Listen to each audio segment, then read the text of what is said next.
ഇന്ന് തന്നെ ഡൗൺലോഡ് ചെയ്യൂ. കാണൂ നിങ്ങളുടെ ഫേവറേറ്റ് ഷോസ്. ചേച്ചി മോളെ മോളെ എന്താ ചേച്ചി പുറത്ത് നിന്നാളഞ്ഞ് കേറി വാ വാ വാ.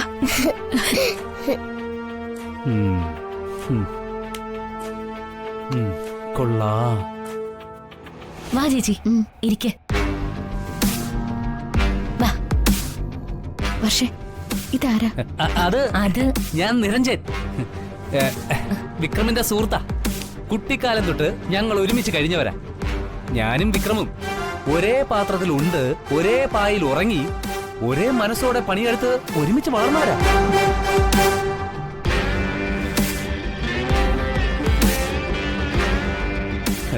ഒരർത്ഥത്തിൽ പറഞ്ഞ അങ്ങനെ രണ്ട് ശരീരവും ഒരു മനസ്സുമായിട്ട് കഴിഞ്ഞവരാ. വിക്രമിന്റെ എല്ലാ കാര്യങ്ങളും എന്റെ കാര്യങ്ങൾ പോലെ തന്നെയാ.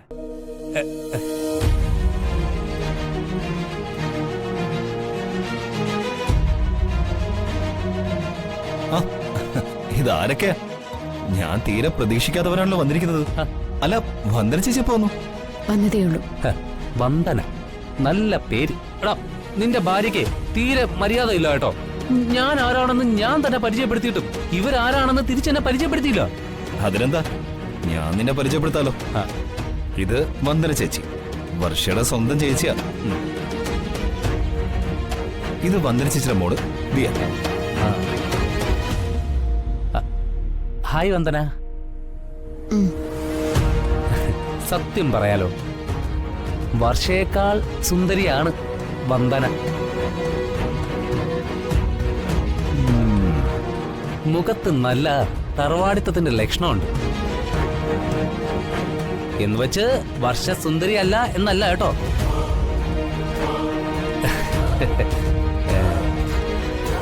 അപ്പൊ എനിക്ക് സൗന്ദര്യമില്ലേ?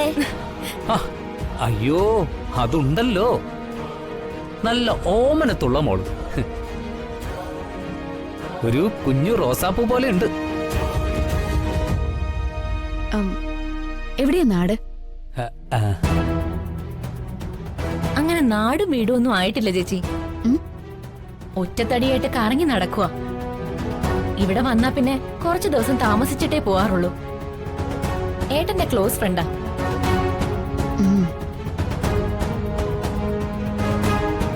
ഞാൻ വന്നു കഴിഞ്ഞാ പോവാൻ ഇവൻ സമ്മതിച്ചിട്ട് വേണ്ടേ?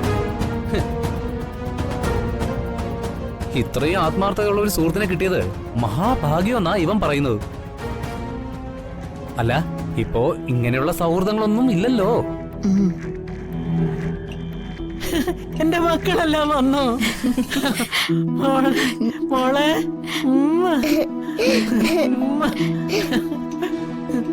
സുഖാണോ അച്ഛമ്മേ?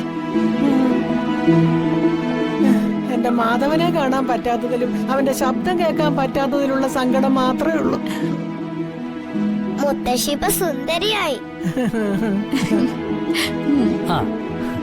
ആവൂലോ. കൊച്ചു കുട്ടികളെ പോലെ നിലത്ത് വെക്കാതെയല്ലേ വിക്രം മുത്തശ്ശിയെ കൊണ്ട് നടക്കുന്നേ. മാനത്തെ കൊട്ടാരം